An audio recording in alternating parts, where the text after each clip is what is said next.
નમસ્કાર દોસ્તો, સ્વાગત છે આપ સર્વનું તમારી પોતાની યુટ્યુબ ચેનલ એટલે કે ઓશન જ્ઞાન લાઈવ પર. આજે આપણે ધોરણ 9 ની અંદર ગુજરાતી વિષયનો જે આપણો પાઠ નંબર 6 છે ને, લોહીની સગાઈ, તેનું સચોટ અને સંપૂર્ણ સોલ્યુશન આજે આપણે આજના આ વિડીયોની અંદર જોવાના છે. શેનું? તો કે સ્વાધ્યાયનું સચોટ અને સંપૂર્ણ સોલ્યુશન, અને એની પીડીએફ પણ દોસ્તો તમને મળી જવાની છે. બરાબર? તો પીડીએફ મેળવવા માટે આપણે એપ્લિકેશન ડાઉનલોડ કરી લેજો, જેની લિંક નીચે ડિસ્ક્રિપ્શનમાં છે, અને વિડીયો જોવા માટે આપણી યુટ્યુબ ચેનલ ડાઉનલોડ કરી લેજો, સબસ્ક્રાઇબ કરી લેજો, જેની પણ લિંક તમને નીચે ડિસ્ક્રિપ્શન બોક્સમાં મળી જશે. ચાલો તો શરૂ કરીએ, વધારે રાહ નહીં જોઈએ, પણ એના માટે પ્રશ્ન નંબર 1. નીચે આના પ્રશ્નોના ઉત્તર માટે આપેલા વિકલ્પમાંથી સાચા ઉત્તર શોધી અને લખો. તમારે કોમેન્ટની અંદર ચોક્કસથી તમારા પ્રશ્નનો જવાબ જણાવવાનો છે. પહેલો સવાલ: અમૃત કાકી લોકોને દવાખાના અંગે શાની ઉપમા આપતા? તો અહીંયા જવાબ આવશે વિકલ્પ સી, પાંજરાપોળની. શેની આપતા હતા? પાંજરાપોળની. ત્યાર પછી બીજું: બાપરે, તમે માં થઈને એને ધકેલી મૂકો છો, પછી દવાખાનાવાળાનો શો દોષ કાઢવો? આ વાક્ય કોણ બોલે છે? તો અહીંયા જવાબ આવશે વિકલ્પ ડી, ગાડીના મુસાફર. ત્રીજું: અમૃત કાકી મંગુની નાતમાં વટલાઈ ગયા હતા, એટલે? તો એમાં જવાબ આવશે આપણો વિકલ્પ બી, અમૃત કાકી મંગુની જેમ ગાંડા થઈ ગયા હતા. ચાલો, ત્યાર પછી છે ચોથું: વહુએ મંગુની ચાકરી નહીં કરી એની અમૃત કાકીને ખબર પડી ગઈ હતી, કારણ કે? તો જવાબ આવશે વિકલ્પ ડી, બેમાંથી એકે વહુએ હજુ સુધી સાથે રહેવા આવવાનું પોતાનું આમંત્રણ આપ્યું ન હતું. મિત્રો, સ્માર્ટ બોર્ડ યુઝ કરો છો પણ પીપીટી નથી, સમય નથી. ઓજીએલ તમારા આ પ્રશ્નોનું સોલ્યુશન લઈને આવી ચૂક્યું છે, રેડી ટુ યુઝ પીપીટી. સમયની બચત થશે, રેડી ટુ યુઝ આવશે, તમારા બ્રાન્ડિંગ સાથે આવશે, આકર્ષક ચિત્ર અને જીઆઈએફ સાથે મળી જવાની છે. ધોરણ 6 થી 12માં ગણિત, વિજ્ઞાન, અંગ્રેજી, સામાજિક વિજ્ઞાન અને ગુજરાતી વિષય ઉપલબ્ધ છે. 11 અને 12માં એકાઉન્ટ, સ્ટેટ, ઇકો, બીએ અને અંગ્રેજી વિષય ઉપલબ્ધ છે. તો ચોક્કસથી જો અહીંયા નંબર આપ્યો છે, આ નંબર ઉપર કોન્ટેક્ટ કરી, સંપર્ક કરી અને કનેક્ટ થઈ જજો. ત્યાર પછી છે પ્રશ્ન નંબર 2. નીચેના પ્રશ્નોના એક વાક્યમાં ઉત્તર આપો. અહીંયા પહેલો સવાલ: દવાખાનામાં મંગુને જે ઓરડામાં રાખવાની હતી તે ઓરડો અમૃત કાકી શા માટે જોવા માંગતા હતા?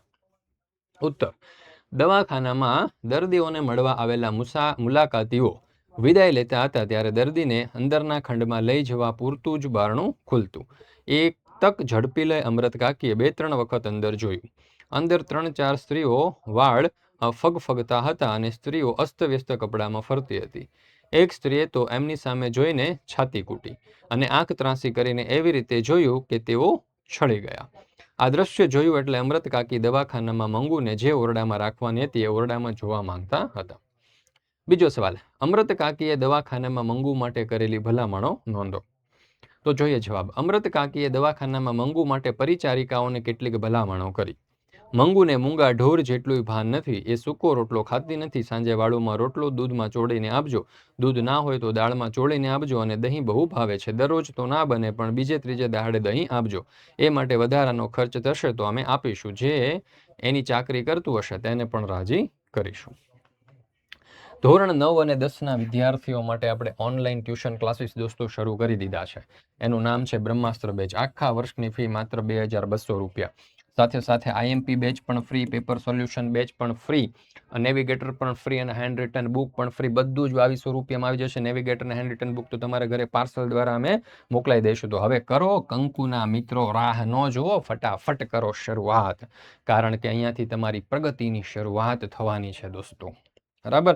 ઘરે બેઠા અભ્યાસ કરી શકશો લાઈવ લેક્ચરની અંદર. કોઈ પણ પ્રશ્ન છે તો સરને સીધા લાઈવમાં પ્રશ્ન બોલીને પૂછી શકશો તમે. ટાઈપ કરીને પણ પૂછી શકો, મોઢેથી બોલીને પણ પૂછી શકશો, અને સર તમારા જવાબો આપશે. ચાલો તો જોઈએ આપણે પ્રશ્ન નંબર 3. નીચેના પ્રશ્નોનો 7-8 લીટીમાં જવાબ આપો. એમાં પહેલો સવાલ: અમૃત કાકી સમગ્ર માતૃત્વ મંગુ ઉપર અભિષેક કરતું હતું. આ વાક્ય સમજાવો. તો જોઈએ ઉત્તર. અમૃત કાકીના 4 સંતાનો હતા. 2 દીકરા અને 2 દીકરીઓ. એમાં સૌથી નાની દીકરી મંગુ જન્મથી જ ગાંડી ને મૂંગી હતી. આથી અમૃત કાકી મંગુ ઉપર સવિશેષ ધ્યાન આપતી.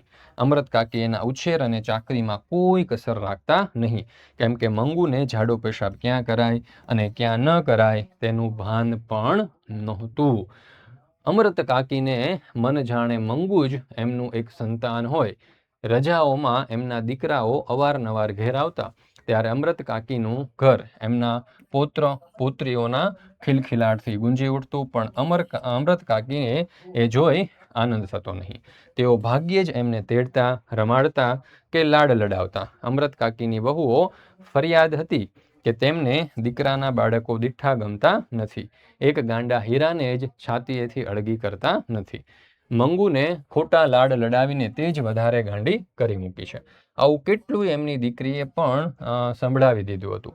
આ હકીકત દર્શાવે છે કે અમૃત કાકીનું સમગ્ર માતૃત્વ મંગુ ઉપર અભિષેક કરતું હતું. બીજો સવાલ, દવાખાનાનું વર્ણન લોહીની સગાઈ પાઠના આધારે કરો. તો જોઈ શકો છો, દવાખાનામાં મુલાકાતના સમયે વચલા ખંડમાં દર્દીઓ એમના સગા સંબંધીઓ છૂટા છૂટા બેઠા હતા. સ્વજનોએ ઘેરેથી તૈયારી કરી અને લાવેલું ભોજન દર્દીઓ જમી રહ્યા હતા.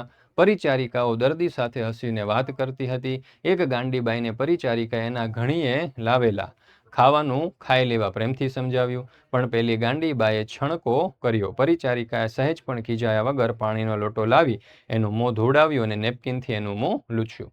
અમૃત કાકીએ પરિચારિકાને મંગુ વિશે કેટલી ભલામણો કરી, છતાંય તેણે ધીરજ રાખી એમના દરેક સૂચનો સંતોષકારક જવાબ આપ્યો. અમૃત કાકીને દર્દીઓના ખંડમાં જઈ અને જોવાની ઈચ્છા હતી, પણ દવાખાનાના કાયદા પ્રમાણે પરિચારિકા અમૃત કાકીને અંદર જવાની ના પાડે છે. મંગુને પરિચારિકાના હાથમાં સોંપતા અમૃત કાકી છૂટા મોંએ રડી પડે છે. ત્યારે ડૉક્ટર, મેટ્રન અને પરિચારિકાઓના હૈયા ભરાઈ આવે છે. પણ તરત જ પરિચારિકા પોતાના હાથમાંનો રૂમાલ ફરકાવી અને મંગુને એ રૂમાલ લેવા લલચાવે છે. મંગુ એની નજીક આવતા જ એનો હાથ પકડી અને હળવેકથી અંદર લઈ જાય છે. અને બાકીનો આખો જવાબ જે છે તમારી સમક્ષ છે, તમે સ્ક્રીનશોટ લઈ શકો છો, અથવા તો સમગ્ર PDF આપણે એપ્લિકેશન ઉપર મુકાઈ ચૂકી છે, ત્યાંથી પણ તમે તેનો અભ્યાસ કરી શકો છો. તો દોસ્તો, અહીંયા આપણે આ જે ચેપ્ટર નંબર 6 છે તે પૂર્ણ કરીએ છીએ. ફરી મળીશું આપણે પાઠ નંબર 7ના સચોટ અને સંપૂર્ણ સોલ્યુશન સાથે.